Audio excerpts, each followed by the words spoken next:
Pesan kepada Presiden Prabowo. Sebagai wujud pembelaan kepada saudara muslim, juga untuk menunjukkan tidak ridho saudara muslim dibantai secara keji, Ahmad Hozinuddin kembali buka suara menuntut kasus tragedi KM50 diadili secara adil melalui pengadilan HAM. Pada tayangan ini Ahmad Hozinuddin juga menyampaikan tidak ridho, putusan dagelan di Pengadilan Negeri Jakarta Selatan dijadikan dalih untuk mengubur kasusnya. Mari kita simak apa yang disampaikan oleh Ahmad Hozinuddin berikut ini. Bismillahirrahmanirrahim. Saya ingin sampaikan pesan kepada Pak Prabowo Subianto selaku Presiden Republik Indonesia. Ini pesan bukan dari saya, tapi pesan dari baginda Nabi Muhammad Sallallahu Alaihi Wasallam. Beliau Sallallahu Alaihi Wasallam bersabda,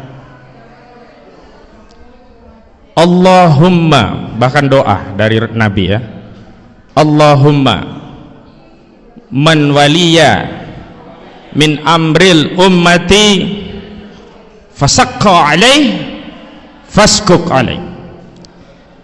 Ya Allah, barang siapa yang diberi amanah urusan mengatur umatku ini, sementara dia menyusahkan umatku, ya Allah, maka susahkanlah dia. Sebenarnya matan redaksi hadis ini ada dua peringatan ya. Satu peringatan terkait ancaman yang saya sampaikan, yang kedua bisyarah, kabar gembira, yakni bagi pemimpin yang memudahkan urusan rakyatnya, maka oleh Rasulullah Sallallahu Alaihi Wasallam akan didoakan agar dimudahkan urusannya. Tapi saya ingin menegaskan tentang pemimpin yang menyusahkan urusan rakyatnya, maka didoakan bukan oleh saya. Bahkan ini didoakan oleh Nabi Muhammad Sallallahu Alaihi Wasallam agar apa? Agar disusahkan urusannya. Dan kalau kita menyimak paparan dari banyak tokoh tentang peristiwa KM50, ini bukan perkara rumit, bukan perkara pelik. Benar kata Pak Maijen TNI Purnawirawan Sunarko, ini tinggal perintahkan selesai. Tidak perlu kita berteriak-teriak, tidak perlu kita paparkan argumentasi dari novum sampai hal-hal yang berkaitan teknis begitu. Tapi ini berkaitan dengan ada tidak keberpihakan dari saudara Prabowo Subianto yang dulu sudah pernah berkomitmen akan mewakafkan dirinya untuk rakyat. Dan hari ini Pak Prabowo sudah jadi presiden, bukan capres. Pak Prabowo hari ini juga sudah jadi presiden, bukan menhan. Pak Prabowo hari ini adalah panglima tertinggi dari tentara sekaligus atasan langsung dari Kapolri. Urusan penegakan hukum langsung ada di bawah kendali Prabowo Subianto. Kalau dulu Prabowo bisa mengajukan uzur, saya hanya menhan, kewenangan saya terbatas. Tapi hari ini saudara Prabowo Subianto adalah presiden yang punya kewenangan, kewajiban sekaligus tanggung jawab terhadap seluruh persoalan rakyat, termasuk peristiwa kilometer 50. Yang kedua, saya ingin menghimbau kepada segenap pelaku, siapapun Anda yang menjadi pelaku, yang melihat video ini, yang di dada Anda masih ada iman.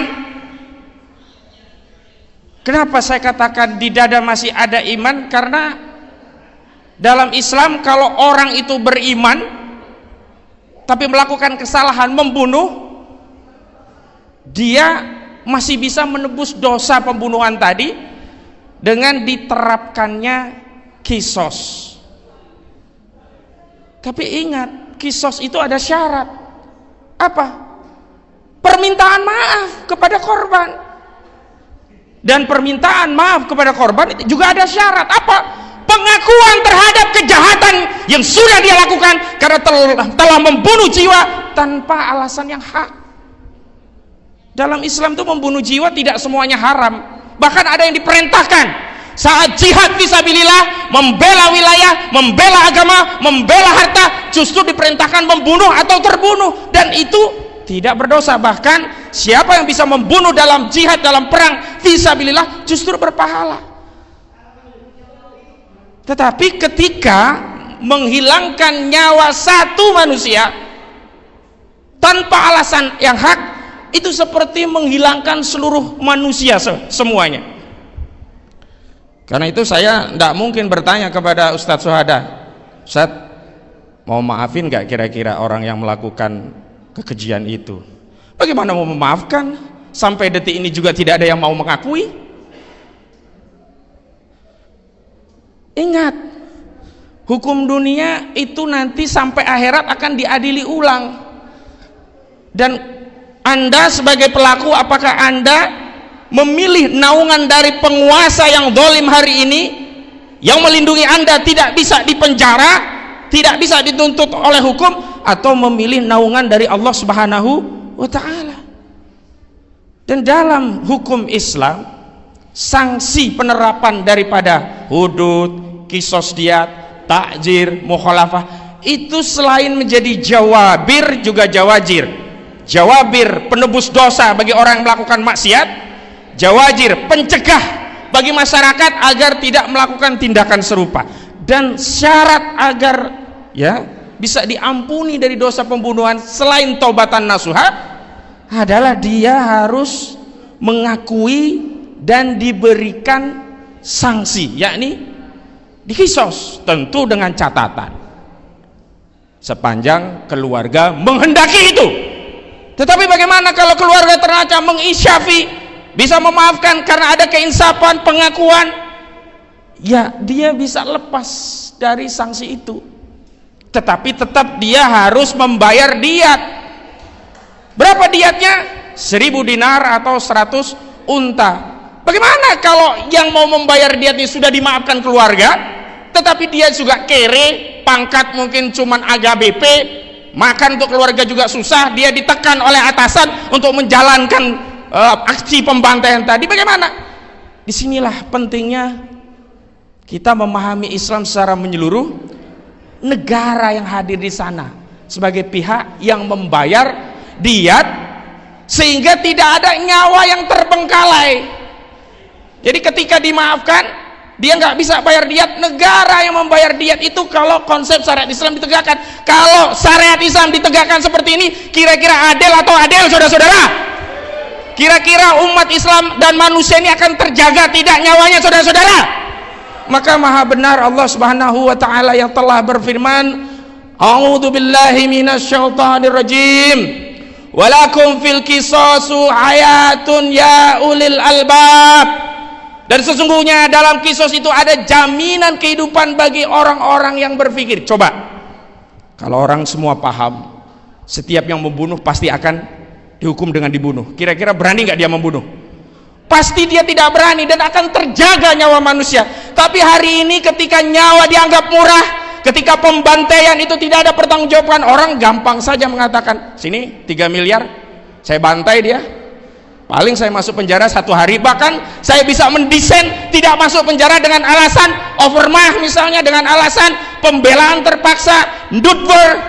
Dan ini yang terjadi pada kasus kilometer 50. Bagaimana mungkin pembantaian yang begitu sadis dengan korban 6 anak bangsa, kemudian majelis hakim di Pengadilan Negeri Jakarta Selatan bisa memutus onslah dengan dalih pembelaan terpaksa karena tugas dari jabatan sebagai aparat negara. Luar biasa. Jadi Ustadz Syuhada dan seluruh korban, keluarga korban syuhada KM 50, jangan pernah menganggap ini kesedihan sendiri. Ini kesedihan kita semua. Ini tanggung jawab kita semuanya. Ini adalah bagian dari upaya kita untuk terus memperjuangkan. Dan Masya Allah sampai hari ini ada acara ini menunjukkan 6 syuhada ini tidak pernah mati, selalu hidup, selalu mengirimkan pahala jariah, selalu mendapat kiriman doa. Tadi sudah dipimpin mendapat pahala dari surah Al-Fatihah. Jadi dalam konteks keadaan yang sudah terjadi ini, Saya menghimbau kepada kita, saya pribadi juga keluarga, ridho dengan qada Allah, karena tidak ada pilihan lain. Orang yang tidak ridho kepada qada Allah itu berarti imannya bermasalah. Tetapi dalam hal amal kausalitas, kita akan terus berjuang menuntut siapapun yang terlibat, baik langsung maupun tidak langsung, menyediakan anggaran, menyediakan sarana prasarana yang menyebabkan matinya 6 syuhada ini. Kita akan tuntut sampai ada peradilan terhadap mereka, atau mereka dibukakan hatinya untuk bertobat, mengakui kesalahan, meminta maaf pada keluarga. Ketika keluarga memaafkan, cash close, bayar diat. Ketika keluarga tidak memaafkan, dia disanksi bunuh pun dalam rangka menghapus dosa. Tapi kalau disanksi bunuhnya hanya berdasarkan ham hem hom, tidak bisa menghapus dosanya, karena tidak ada ketaatan pada penerapan hukum Allah Subhanahu wa Ta'ala. Dan kita dari peristiwa KM50 ini kita jadi tahu hak asasi manusia itu kan akhirnya apa ya, hipokrit, hanya diterapkan kalau korbannya bukan dari kalangan umat Islam. Tergores sedikit saja semua media bicara tentang hak asasi manusia, tetapi ketika korbannya adalah umat Islam, bungkam. Betapa banyak korban di Palestina, mana ada itu yang HAM di Palestina, tidak ada.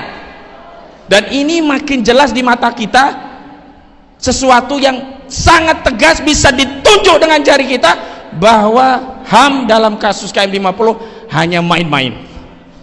Terakhir dari saya kepada kita semua, jangan pernah berputus asa dari rahmat Allah. Ada kisah menarik dalam surah Yusuf, ketika anak-anak dari Yakub ini mulai kepayahan mencari saudaranya yang hilang, lalu dikatakan oleh Yakub ya kepada anak-anaknya, janganlah berputus asa, sesungguhnya hanya orang-orang kafir yang berputus asa dari rahmat Allah. Kenapa demikian? Karena memang nanti di akhirat yang paling berputus asa itu adalah orang-orang yang kafir. Tidak ada kesempatan pulang ke dunia, tidak ada ampunan untuk pindah ke surga. Sementara orang yang beriman walaupun bermaksiat masih ada asa, masih ada harapan, setelah dosanya dibakar di neraka dia akan diampuni dan dipindahkan ke surga. Nah, perspektif akidah ini yang tidak boleh lepas dalam perjuangan ini, agar apa? Selain kita berharap hasil, kita juga mendapatkan pahala dan ridho dari Allah Subhanahu wa Ta'ala. Dan sekali lagi kepada Prabowo Subianto, saya tegaskan dari hadis riwayat Imam Muslim tadi, Pak. Jadi Rasulullah bukan hanya mendoakan kesulitan bagi pemimpin yang menyulitkan urusan rakyatnya, urusan KM50 ini, tetapi juga Rasulullah mendoakan kemudahan bagi yang memudahkan urusan rakyatnya. Karena itu Pak Prabowo, mudahkan urusan keluarga kilometer 50 untuk menuntut keadilan, untuk menegakkan hukum, untuk bisa ya meminta pertanggungjawaban terhadap siapapun yang terlibat dalam pembantaian KM50. Billahi taufik walhidayah wal afu minkum. Wassalamualaikum warahmatullahi wabarakatuh. Takbir.